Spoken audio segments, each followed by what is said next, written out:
നമ്മുടെ നാട്ടിലെ യങ്സ്റ്റേഴ്സിന്റെ ഒരു ഡ്രീം കരിയറാണ് സിവിൽ സർവീസ്. പക്ഷെ പല കാരണങ്ങൾ കൊണ്ട് അത് അച്ചീവ് ചെയ്യാൻ പറ്റാത്ത ഒരുപാട് പേരുണ്ട്. ട്രിവാൻഡ്രത്തെ തന്നെ one of the best academies ആയിട്ടുള്ള ഗാലന്റ് IAS വളരെ കുറഞ്ഞ ടൈം കൊണ്ട് 90+ റിസൾട്ട്സ് അച്ചീവ് ചെയ്തിട്ടുണ്ട്. ഗാലന്റ് IASന്റെ ഡയറക്ടർ ആൻഡ് ഹിസ്റ്ററി മെന്റർ ആയിട്ടുള്ള ജസ്റ്റിൻ സാറാണ് ഇന്ന് നമ്മുടെ കൂടെ ഉള്ളത്. Welcome sir. Thank U.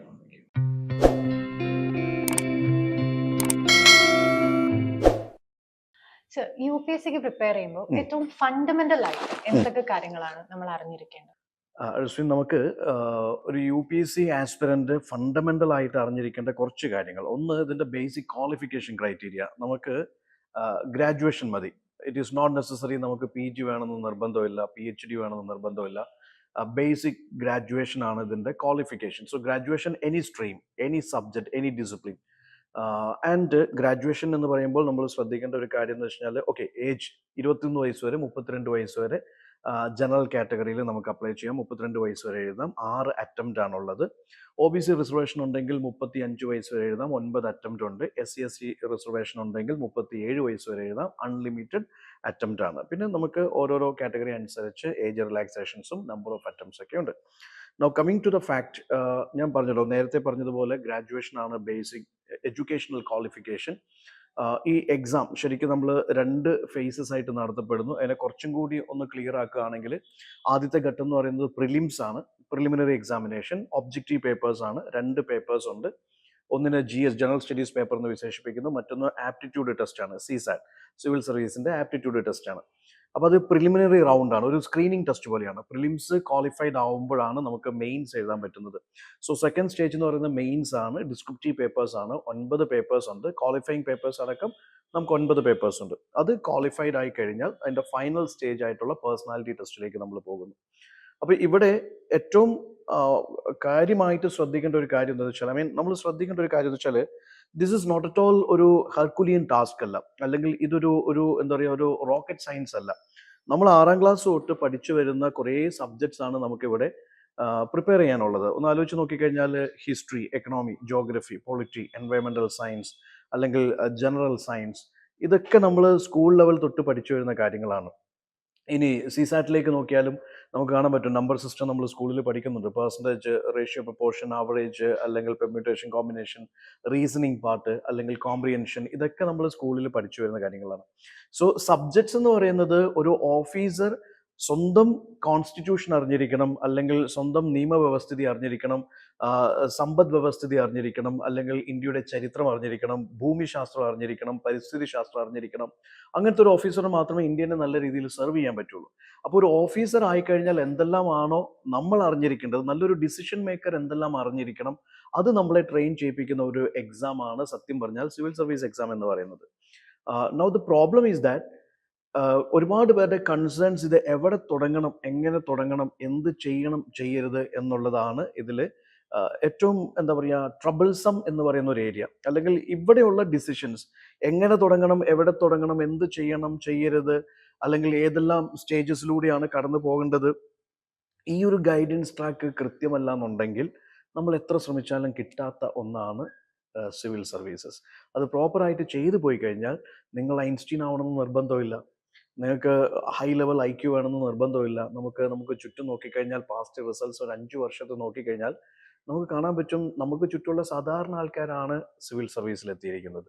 അതിനൊരു discipline, rather than your so called intelligence, നിങ്ങളുടെ ഡിസിപ്ലിൻ, നിങ്ങളുടെ കൺസിസ്റ്റൻസി, നിങ്ങളുടെ perseverance, that matters a lot.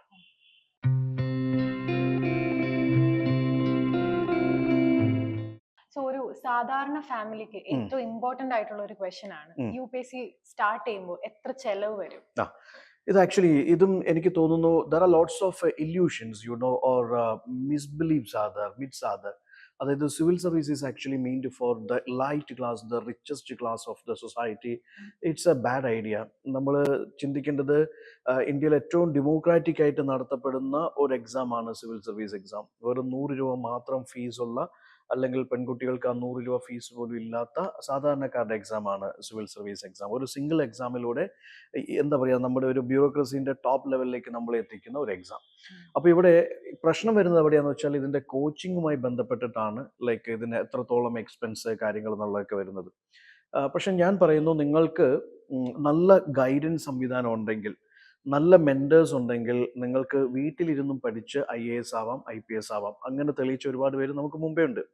Not necessary നിങ്ങൾ ഡൽഹിയിൽ പോകണമെന്നോ കാശ്മീരിൽ പോകണമെന്നോ ട്രിവാൻഡ്രത്തോ ഹൈദരാബാദോ ബാംഗ്ലൂരോ ചെന്നൈയിലോ പോയി പഠിക്കണമെന്നോ ഒരു നിർബന്ധവും ഇല്ല.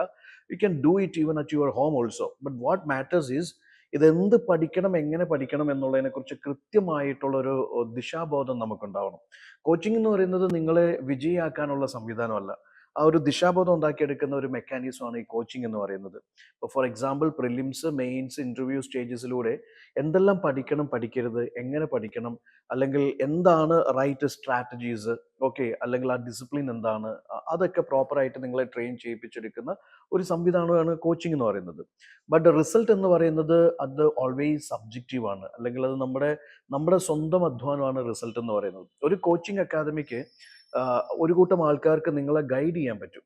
ഇത് ചെയ്യൂ, ഇന്നത് ചെയ്യൂ, ഇന്നത് ചെയ്യൂ, സിലബസ് എന്താണ്, ട്രെൻഡ് എന്താണ്, പാറ്റേൺ എന്താണ്, എന്ത് പഠിക്കണം, പഠിക്കരുത്, അല്ലെങ്കിൽ എങ്ങനെ ആൻസർ എഴുതണം, എങ്ങനെ സ്ട്രക്ചർ ചെയ്യണം, അതൊക്കെ ഗൈഡ് ചെയ്ത് തരാൻ പറ്റും. അൾട്ടിമേറ്റ്ലി അതെല്ലാം കൂടിയാലും അതൊരു 40% ഉള്ളൂ. ബാക്കി 60% ഇസ് യുവർ എഫേർട്ട്.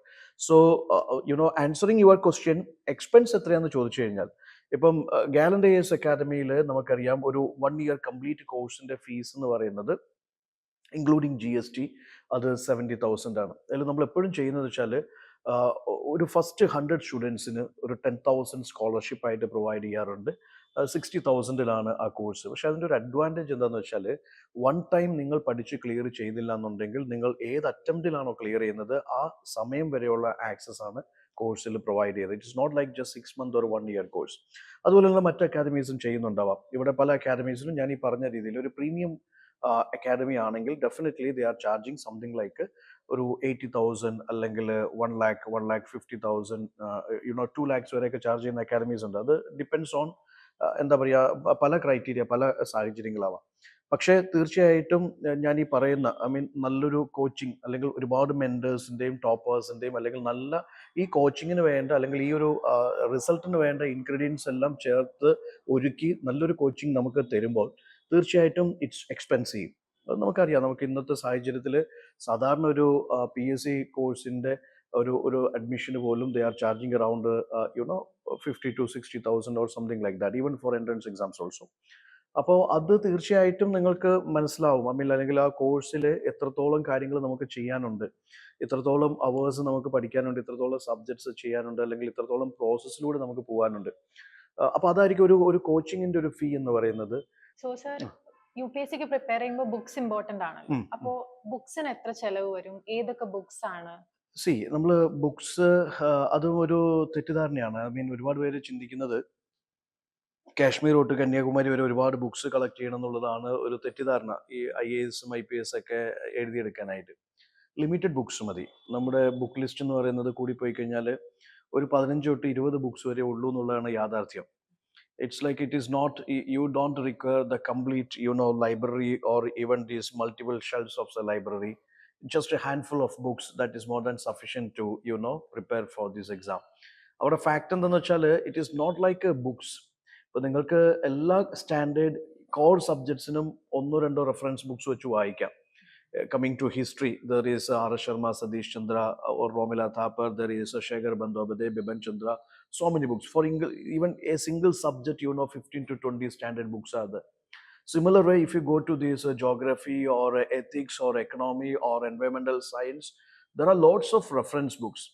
പക്ഷേ ഈ എക്സാമിൻ്റെ പ്രത്യേകത, ഇതൊരു PhD എക്സാം അല്ല, ഇതൊരു കോമ്പറ്റേറ്റീവ് എക്സാമാണ്. നമ്മൾ ഒരുപാട് ബുക്സ് വായിക്കുന്നു എന്നതിനേക്കാൾ ഉപരി ഒരു സ്റ്റാൻഡേർഡ് ബുക്ക് മൾട്ടിപ്പിൾ തവണ വായിക്കുക എന്നുള്ളതാണ്. ഇപ്പോൾ ഓരോ കോർ സബ്ജക്റ്റും നിങ്ങൾ ഒരു പർട്ടിക്കുലർ ബുക്കേ വായിക്കുന്നുള്ളൂ, it is fine, it is super fine. But read it multiple times, revise it multiple times. അതായത് 100 ബുക്സ് ഓരോ തവണ വായിക്കുന്ന ഒരു കുട്ടീനെ വെച്ച് നിങ്ങൾ വെറും 10 ബുക്സ് 100 തവണ വായിക്കുന്നുണ്ടെങ്കിൽ, ഓരോന്നും 100 തവണ വായിക്കുന്നുണ്ടെങ്കിൽ, you always have an edge over that guy. അപ്പോൾ this matters. It is not about നിങ്ങൾ ഒരുപാട് വായിച്ചു കൂട്ടുന്നതിനേക്കാൾ ഉപരി വേണ്ട കണ്ടന്റ്, സിലബസ് ഓറിയന്റഡ് ആയിട്ടുള്ള, എക്സാം ഓറിയന്റഡ് ആയിട്ടുള്ള കണ്ടന്റ് ഒരുപാട് തവണ റിവിഷൻ ചെയ്ത് അതിനെ നിങ്ങൾക്ക് പ്രിലിംസിലും മെയിൻസിലും അപ്ലൈ ചെയ്യാൻ പറ്റുന്നുണ്ടെങ്കിൽ യുവർ പാർട്ട് ഈസ് ഡൺ. അപ്പോൾ I think if you ask me about the expense of the books, something around ഒരു മാക്സിമം പോയാലും ഒരു 10,000 മേലെ വരുന്നില്ലെന്നുള്ളതാണ് റിയാലിറ്റി.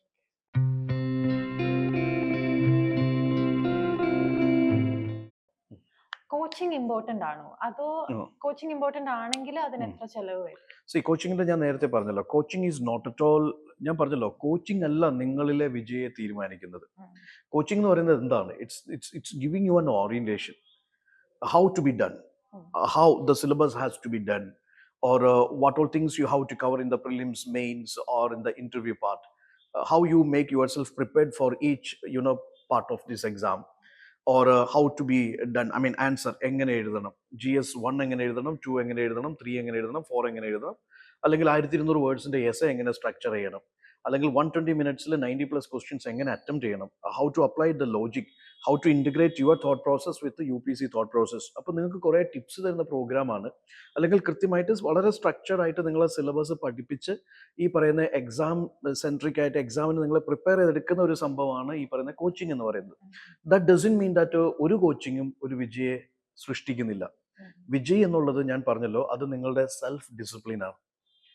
അതിന് ഒബിയസ്ലി കോച്ചിങ് അനിവാര്യമാണോ എന്ന് ചോദിച്ചു കഴിഞ്ഞാൽ അഗെയിൻ ഐ വുഡ് സേ അത് സബ്ജക്റ്റീവ് ആണ്. ഇപ്പം ഞാൻ നേരത്തെ പറഞ്ഞ പോലെ നിങ്ങൾ ഹൈലി ഡിസിപ്ലിൻഡ് ആണ്, നിങ്ങൾക്ക് കൃത്യമായിട്ടുള്ള ഒരു ദിശാബോധമുണ്ട്, അല്ലെങ്കിൽ നിങ്ങൾ അത്രത്തോളം എന്താ പറയുക ലൈക്ക് വളരെ കൺസിസ്റ്റൻസിയോടുകൂടി പ്രിപ്പയർ ചെയ്യുന്ന ഒരാളാണ്, കൃത്യമായ മെൻറ്റർഷിപ്സും കാര്യങ്ങളൊക്കെ ഉണ്ട് എന്നുണ്ടെങ്കിൽ ഈവൻ വീട്ടിലിരുന്നും നമുക്ക് എന്ത് ചെയ്യാം, ഇത് പഠിച്ച് എഴുതി നേടിയെടുക്കാം. ഇനി അങ്ങനെയൊന്നും ഇല്ല എന്നുണ്ടെങ്കിൽ, നിങ്ങൾക്ക് കൃത്യമായൊരു ദിശാബോധമില്ല, ഓറിയന്റേഷൻ ഇല്ല, നിങ്ങൾക്ക് ഒരു ഐഡിയ ഇല്ല, നിങ്ങൾക്ക് മെന്റേഴ്സ് ഇല്ലാണ്ട് സെറ്റ് ആവില്ല, നിങ്ങൾക്ക് സെൽഫായിട്ട് പഠിക്കാനാവത്തില്ല, അങ്ങനെ ഒരു സംവിധാനത്തിലാണെങ്കിൽ തീർച്ചയായിട്ടും നല്ല കോച്ചിങ് അനിവാര്യമാണ്.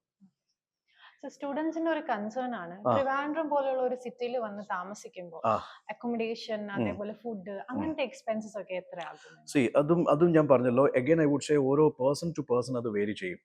ഇപ്പൊ നമ്മളൊരു അടിച്ചുപൊളി ഒരു യോയോ ലൈഫ് ആയിട്ടാണ് തിരുവനന്തപുരത്തേക്ക് വരുന്നതെങ്കിൽ, ഈ പറഞ്ഞ പോലെ രാവിലെ തൊട്ട് രാത്രി വരെ സെലിബ്രേഷൻ മോഡിലാണെങ്കിൽ നമ്മുടെ എക്സ്പെൻസ് അത് റോക്കറ്റ് കയറി പോകുന്ന പോലെ കയറിപ്പോകും.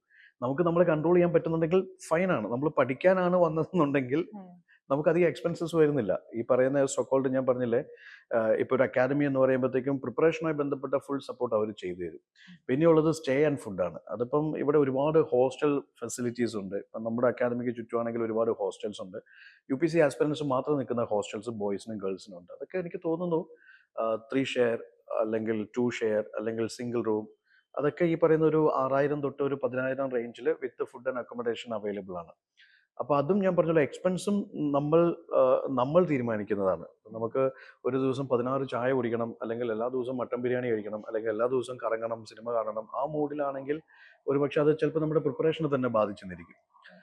അപ്പോൾ it's expense is something hardly around I think ഒരു 6,500 to 8,500 ഉള്ളിൽ നമ്മുടെ എക്സ്പെൻസ് നിർത്താൻ പറ്റും. മാക്സിമം പോയി കഴിഞ്ഞാൽ ഒരു 10,000 ഇൻക്ലൂഡിങ് നമ്മുടെ ഈ പറയുന്ന ചായ കുടിക്കലും കാര്യങ്ങളൊക്കെ ആയിട്ടുള്ള എക്സ്പെൻസസ് ഒക്കെ ആയിട്ടും മാക്സിമം ഒരു 10,000 ഒരു മന്ത്ലി എക്സ്പെൻസ് നമുക്ക് നിർത്താൻ പറ്റും. സർ ലാസ്റ്റ് ക്വസ്റ്റ്യൻ ആയിട്ട്, അതായത് എക്സാം ഫീ അതേപോലെ ടോട്ടൽ കോസ്റ്റ് അത് എങ്ങനെയാകും? ടോട്ടൽ കോസ്റ്റ് ഞാൻ പറഞ്ഞല്ലോ, ഒന്ന് ബുക്സിന് നിങ്ങൾ ചിന്തിച്ചു നോക്കുക. ഒരു നല്ലൊരു അക്കാദമി ആണെങ്കിൽ ഈ ബുക്സ്, മെറ്റീരിയൽ, അല്ലെങ്കിൽ അത് വേണ്ട പ്രിപ്പറേഷന് വേണ്ട ക്ലാസ്സും മെറ്റീരിയലും കാര്യങ്ങളെല്ലാം അവർ പ്രൊവൈഡ് ചെയ്യും. നമുക്ക് അവിടെ അഡീഷണൽ ആയിട്ട് വലിയൊരു എക്സ്പെൻസ് വരുന്നില്ല. പിന്നെ സെൽഫായിട്ട് കുറച്ച് റെഫറൻസ് ബുക്സ്, അത് ഞാൻ ഈ പറഞ്ഞ മാക്സിമം 10,000 നിർത്താവുന്ന കാര്യമുള്ളൂ. അത് നമുക്ക് ഇവിടെ ഒരുപാട് ഈ പറയുന്ന എന്താ പറയുക, what is that called, used books ഒക്കെ അവൈലബിൾ ആണ്. അപ്പോൾ അതൊക്കെ നമുക്ക് ഒരു പകുതി വിലക്കൊക്കെ നമുക്ക് ബാർഗെയിൻ ചെയ്തൊക്കെ വാങ്ങാവുന്നത്, അത്യാവശ്യം നല്ല ബുക്സ് ഒക്കെ നമുക്ക് കിട്ടും. ഈ പറയുന്ന സോക്കോൾഡ് നമുക്ക് സ്വന്തമായിട്ട് റെഫറൻസ് ബുക്സ് വേണം എന്ന് നിർബന്ധമുണ്ടെങ്കിൽ. ഇനി രണ്ടാമത്തെ കേസ്, ഇപ്പോൾ ന്യൂസ് പേപ്പേഴ്സ് ഓൾമോസ്റ്റ് എല്ലാ ഇൻസ്റ്റിറ്റ്യൂട്ട്സിലും അവൈലബിൾ ആണ്, അതിൻ്റെ PDFs അവൈലബിൾ ആണ്. അപ്പോൾ അതും ഒരു വലിയ അധിക ചിലവായിട്ട് നമുക്ക് വരുന്നില്ല. പിന്നെ what I said is that coming to this ഒരു വർഷത്തെ കോച്ചിങ്, അത് പല അക്കാദമിയിലും പല രീതിയിലായിരിക്കും. എന്നാലും നമുക്കൊരു ഒരു ഒരു 50,000 to 60,000 തൊട്ട് ഒരു 1.5 ലക്ഷം വരെയൊക്കെ ആ ഒരു കോച്ചിങ് ഫീ നമുക്ക് എക്സ്പെക്ട് ചെയ്യാം.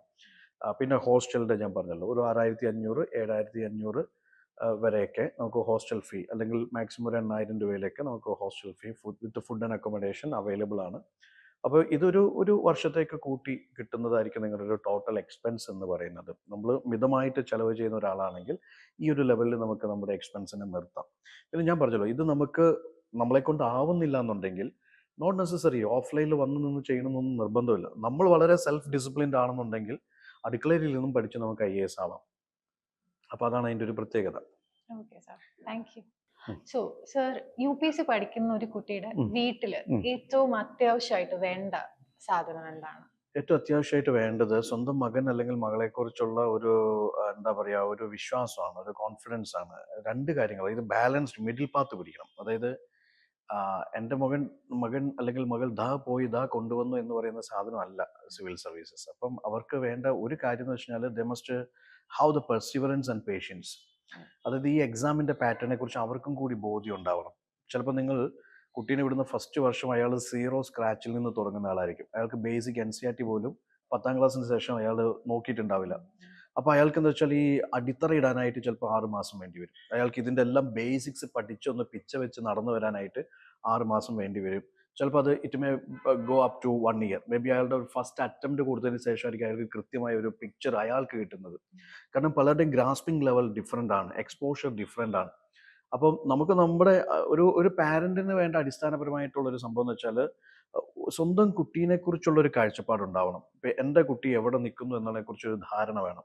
കാരണം നമ്മൾ എന്താ പറയുക, തുമ്പിയെ കൊണ്ട് കല്ലെടുപ്പിക്കുന്ന പരിപാടിയല്ല സിവിൽ സർവീസസ് എന്ന് പറയുന്നത്. ഇപ്പം അയാൾക്ക് പഠിച്ച് മനസ്സിലാക്കി വരാനായിട്ട് ഒരു സമയം എടുക്കുന്നുണ്ടെങ്കിൽ ആ സമയം നമ്മൾ കൊടുത്തേ തീരുള്ളൂ. ഇപ്പം മേ ബി ചിലർ, ഇപ്പം നമുക്കറിയാലോ, ഇപ്പം നമ്മുടെ തന്നെ പല സ്റ്റുഡൻസും സർവീസിൽ കയറിയിരിക്കുന്നത് മൊത്തം റിസൾട്ട് നോക്കുക, ഓൾ ഇന്ത്യ റിസൾട്ട്സ് നോക്കുക. അതിൽ ഒരുപാട് പേര് സർവീസിൽ കയറിയിരിക്കുന്നത് 3ാമത്തെ 4ാമത്തെ 5ാമത്തെ 6ാമത്തെ അറ്റംപ്റ്റിലാണ് ക്ലിയർ ചെയ്തിരിക്കുന്നത്. So what I am saying is that ഇത് പെട്ടെന്ന് പോയി പെട്ടെന്ന് പിടിച്ചെടുക്കുന്ന ഒരു സംഭവമല്ല. ഇതിൻ്റെ ഓരോ, ഞാൻ പറഞ്ഞില്ലേ, ശരിക്കും എന്താ വെച്ചാൽ ഒരു കുട്ടി ജനിച്ചു വീണ് അത് ആ കുട്ടി ഒരുപാട് തവണ ബേബി ഒരുപാട് തവണ വീണ് മറിഞ്ഞ് ഇടിഞ്ഞ് ഒരുപാട് വീണും എന്താ പറയുക, ഉരുണ്ടും ഒക്കെയാണ് ആ കുട്ടി നടക്കാൻ പഠിക്കുന്നത്. Similar way civil service is also like that. All of A sudden വന്നിട്ട് പെട്ടെന്ന് നമ്മളെല്ലാം കൂടി ഗ്രാസ്പ് ചെയ്ത് പെട്ടെന്ന് നമ്മളൊരു മാജിക്കോ സർക്കസോ കാണിക്കുന്ന സംഭവമല്ല. അപ്പോൾ അത് പഠിച്ച് അതിൻ്റെ ഓരോ ലെയറും കൃത്യമായിട്ട് ഫില്ല് ചെയ്ത് അവനവൻ്റെ വീക്ക്നെസ്സും സ്ട്രെങ്ത് ഒക്കെ റിയലൈസ് ചെയ്ത് സ്വന്തമായിട്ടുള്ള ലൂപ്പ് ഹോൾസ് ഒക്കെ ഒന്ന് അഡ്രസ്സ് ചെയ്ത് അയാൾക്ക് ചിലപ്പം ഈ പറഞ്ഞൊരു ലെവലിലേക്ക് എത്താനായിട്ട് ചിലപ്പോൾ 2 വർഷം എടുത്തിരിക്കാം, ചിലപ്പോൾ 3 വർഷം എടുക്കും. അപ്പോൾ ആ സമയം വരെ അയാളെ സപ്പോർട്ട് ചെയ്യാനുള്ള ഒരു ഒരു ഒരു എക്കോസിസ്റ്റം സ്വന്തം വീട്ടിലുണ്ടാവണം. ഇപ്പം നമ്മൾ ഇപ്പോൾ 6 മാസം ചെയ്ത് നിനക്ക് കിട്ടിയില്ല, നീ ഒരു മണ്ടനാണ്, മണ്ടിയാണ്, നീ കല്യാണം കഴിച്ചു, നീ വേറെ വല്ല പണിക്ക് പോ, നീ ഷോപ്പിൽ പോ, അവിടെ പോയി ഇവിടെ പോ എന്ന് പറഞ്ഞു കഴിഞ്ഞാൽ സ്വാഭാവികമായിട്ടും ആ കുട്ടീൻ്റെ ഒരു എന്താ പറയുക മാനസികാവസ്ഥയെ ബാധിക്കും. അയാൾക്ക് തന്നെ തോന്നും ഞാൻ ഇത്രയും വെറുക്കപ്പെട്ടവനാണ്, ഇത്രയും കഴിവുകെട്ടവനാണെന്ന് തോന്നും. ചിലപ്പം അയാളിലുള്ള കോൺഫിഡൻസും കൂടി ഇടിഞ്ഞു പോകും. അപ്പം ചിലപ്പോൾ അയാൾക്ക് ഇത് നേടിയെടുക്കാൻ 2-3 വർഷം വേണ്ടി വരും. അപ്പം ആ രീതിയിലായിരിക്കണം നിങ്ങൾ നിങ്ങളെ കുട്ടീനെ ഈ പ്രിപ്പറേഷന് വേണ്ടി വിടേണ്ടത്. അല്ലാണ്ട് 6 മാസം കൊണ്ട് അവൻ പോയിട്ട് ഇങ്ങ് കൊണ്ടുവരട്ടെ എന്നുള്ള രീതിയിൽ. ചിലപ്പോൾ അയാൾ സ്കൂളിൽ ഇതായിരിക്കാം, ഗോൾഡ് മെഡൽ വാങ്ങിയിട്ടുണ്ടാവാം, അല്ലെങ്കിൽ A+ ആയിരിക്കാം, അല്ലെങ്കിൽ കോളേജിലെ ബെസ്റ്റ് പെർഫോമർ ആയിരിക്കാം, അല്ലെങ്കിൽ പ്രസിഡന്റ് കയ്യിൽ നിന്ന് മെഡൽ വാങ്ങിയിട്ടുണ്ടാവാം. ഇവിടെ UPSCക്ക് അതൊന്നും ബാധകമല്ല.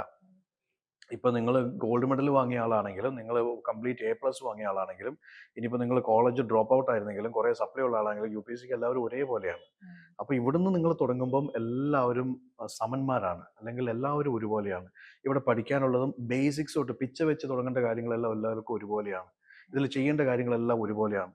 നിങ്ങളിപ്പോൾ എക്സ്ട്രാ ഓർഡിനറി A+ വാലിയാണെന്ന് ഓർത്തുകൊണ്ട് നിങ്ങളൊരു ആർക്കും മനസ്സിലാവാത്ത ലാംഗ്വേജിലും ഭാഷയിലും അല്ലെങ്കിൽ നിങ്ങളുടെ ഭയങ്കരമായിട്ടുള്ള ഫിലോസഫിയിൽ ആൻസർ എഴുതി കഴിഞ്ഞാൽ ഈ 10ൽ 3 മാർക്ക് പോലും കിട്ടത്തില്ല എന്നുള്ളതാണ് റിയാലിറ്റി. അപ്പോൾ UPSCക്ക് ഒരു മീറ്റർ ഉണ്ട്, അവർ പറയുന്നൊരു സാധനമുണ്ട്. നിങ്ങളിൽ ഒരു ഡിസിഷൻ മേക്കറെ അവർക്ക് റിഫ്ലക്റ്റ് ചെയ്യണം, അവർക്ക് കാണാൻ പറ്റണം. നിങ്ങളൊരു ഓഫീസറാണ്. ആരുടെ ഓഫീസറാണ്? സാധാരണക്കാരായ ജനങ്ങളുടെ ഓഫീസറാണ്. അപ്പോൾ ഈ സാധാരണക്കാരുമായിട്ട് കണക്ട് ചെയ്യുന്ന ഒരു വൈബ് നിങ്ങൾക്കുണ്ടാവണം. അത് നിങ്ങൾ റിഫ്ലക്റ്റ് ചെയ്യണം നിങ്ങളുടെ ആൻസർ റൈറ്റിങ്ങിലും നിങ്ങളുടെ ഇൻ്റർവ്യൂവിലൊക്കെ. അവർക്ക് തോന്നണം നിങ്ങൾ ശരിക്കും ഒരു സാധാരണക്കാരുടെ ഓഫീസറാണ്. നിങ്ങൾക്ക് നന്നായിട്ട് ഡിസിഷൻ എടുക്കാനുള്ള സ്കില്ലുണ്ട്. നിങ്ങൾ എടുക്കുന്ന ഡിസിഷൻസ് അത് ഇൻക്ലൂസീവ് ആണ്, അല്ലെങ്കിൽ അത് പ്രാഗ്മാറ്റിക് ആണ്, അത് ജനങ്ങളിലേക്ക് കണക്ട് ചെയ്യുന്നു, ഉപകാരപ്പെടുന്നു. നിങ്ങൾ ഭയങ്കര ബുദ്ധിജീവിയാണ്. ഒരുത്തിനും ഗുണമില്ലാത്ത എന്തൊക്കെയോ കാര്യങ്ങൾ നിങ്ങൾ ഭയങ്കര ഭീമാകരമായിട്ട് ചിന്തിക്കുന്നു. അത് എവിടെയും ഫിറ്റ് ആവുന്നില്ല, എവിടെ അപ്ലൈ ചെയ്യാൻ പറ്റുന്നില്ല. അങ്ങനത്തെ ഒരു ഡിസിഷൻ മേക്കറെ കിട്ടിയിട്ട് ഒരു കാര്യമില്ല. അതുകൊണ്ടാണ് ഞാൻ പറയുന്നത്, ഇപ്പോൾ ചില കേസസിൽ എന്താ പറയുക, ഇപ്പം നമുക്ക് ഭയങ്കര A+ ഉള്ള ആൾക്കാരാണ് ഗോൾഡ് മെഡലിസ്റ്റ് എന്ന് പറയുന്ന പലരും ഇന്നും പ്രിലിംസ് പോലും ക്ലിയർ ചെയ്യാൻ പറ്റാണ്ട് പോയ അവസ്ഥകളുണ്ട്. ഭയങ്കര സങ്കടകരമായിട്ടുള്ള കാര്യങ്ങളാണ്. അതേസമയം നമ്മൾ ചിലപ്പോൾ പുച്ഛിച്ച് തള്ളി വിട്ടിട്ടുണ്ടാവുന്ന, അല്ലെങ്കിൽ നമ്മുടെ സമൂഹം പുച്ഛിച്ച് തള്ളി വിട്ടിട്ടുള്ള ഈ പറയുന്ന സപ്ലി അടിച്ചിട്ടുള്ള, അല്ലെങ്കിൽ ആവറേജ് ആയിട്ടുള്ള, കോളേജ് ഡ്രോപ്പ് ഔട്ട് ആയിട്ടുള്ള, പിന്നെ എഴുതിയെടുത്തിട്ടുള്ള ആൾക്കാർ ഇന്ന് പല കേഡറിലും IASഉം IPSഉം ആയിട്ട് വിഹരിക്കുന്നു. അപ്പോൾ ഇവിടെ എല്ലാവരെയും സമന്മാരാക്കുന്ന ഒരു പ്രോസസ്സാണ് ഈ സിവിൽ സർവീസ് പ്രിപ്പറേഷൻ എന്ന് പറയുന്നത്. അപ്പോൾ അത് വീട്ടുകാർക്കും ആ കുട്ടിക്കും ഉണ്ടാവേണ്ട ഒരു മെയിൻ ക്വാളിറ്റി പെർസ്യൂറൻസ് ആണ്.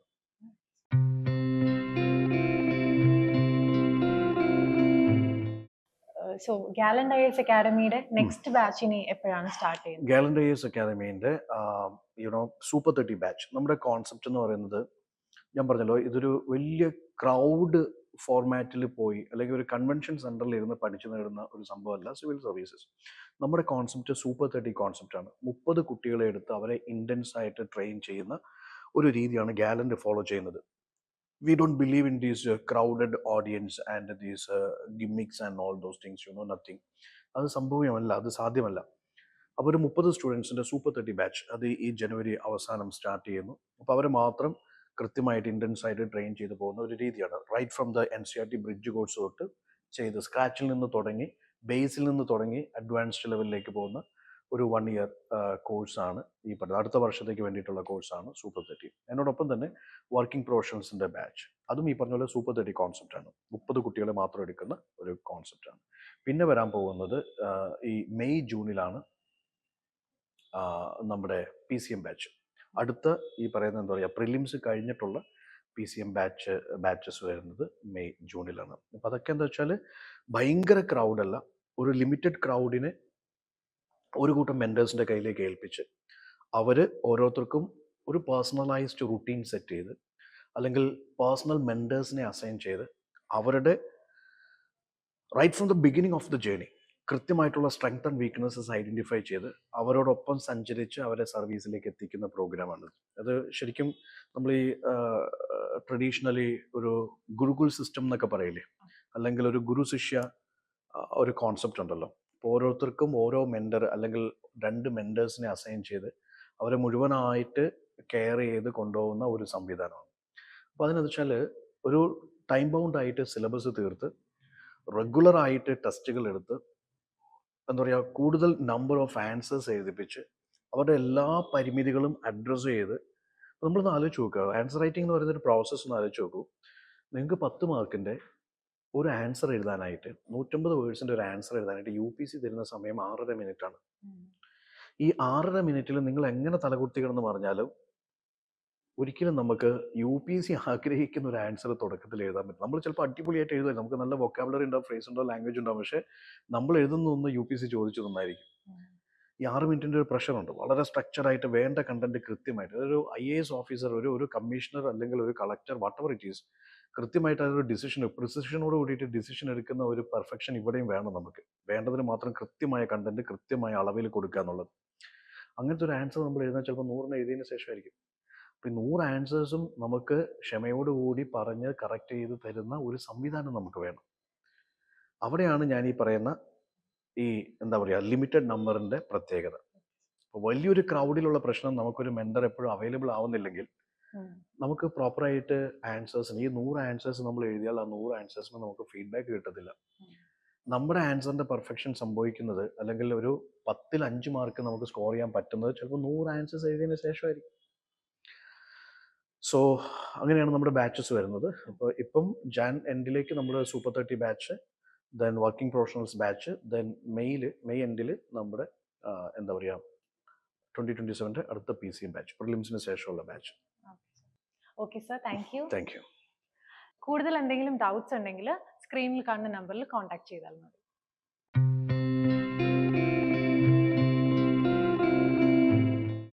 Gallant IAS, chasing your passion to ace.